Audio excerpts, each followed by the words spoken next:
Hiniling naman ng isang abogado na i-endorso ng House Speaker ang inihandang impeachment complaint laban kay Vice President Leni Robredo. Saksi si Sandra Aguinaldo. Mga kalaban ko, gusto akong si Leni, apurado masyado maging presidente. Sa harap ng Filipino community sa Myanmar, nagpasaring si Pangulong Rodrigo Duterte kay Vice President Leni Robredo. Hindi malinaw kung bakit yan nasabi ng Pangulo, pero bago nito ay nagsampa ng impeachment complaint laban sa Pangulo si Magdalo Party List Representative Gary Alejano. Sumabay ito halos sa pagpapadala ni Robredo ng video message sa United Nations Commission on Narcotic Drugs, kung saan binanggit ang pagmamalabis daw ng pulisya sa gitna ng kampanya kontra droga. At mayroong pangaraw palit ulo kung saan kaanak daw ang hinuhuli kung wala ang suspect. Ang Volunteers Against Crime and Corruption may hiling kaugnay sa video message. We will ask her officially to make a public apology.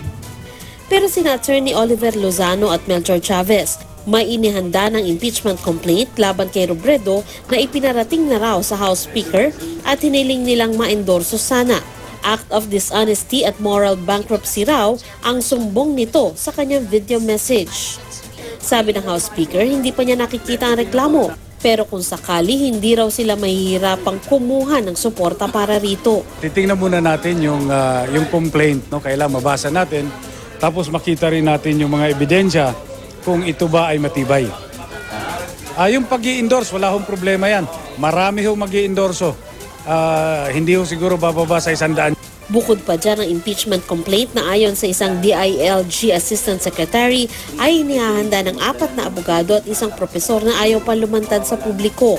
Betrayal of public trust naman ang basehan ng reklamong sa Mayo ihahain.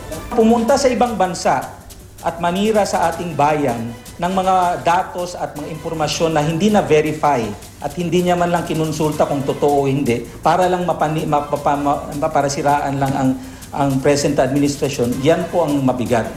Sabi ni Senate President Coco Pimentel, mas madali nga raw ang pag-impeach kay Robredo kaysa kay Duterte kung sakali. 1/3 o 77 kongresista lang ang kailangan para umusad ang impeachment complaint. Sobra-sobra dyan ang bilang na nasa mayorya na kaalyado ng Pangulo.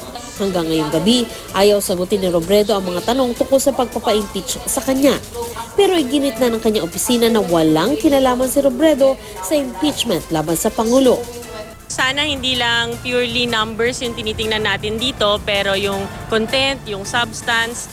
At reaksyon ng tagapagsalita ni Robredo sa pahayag ng Pangulo, wala naman po talagang ganong plano at hindi nag-aapura si VP Leni sa kung ano man. Kung di apurahin lang na tapusin lahat ng mga sinimulan namin na programa para sa anti-poverty programs. Ako si Sandra Aguinaldo, ang inyong saksi.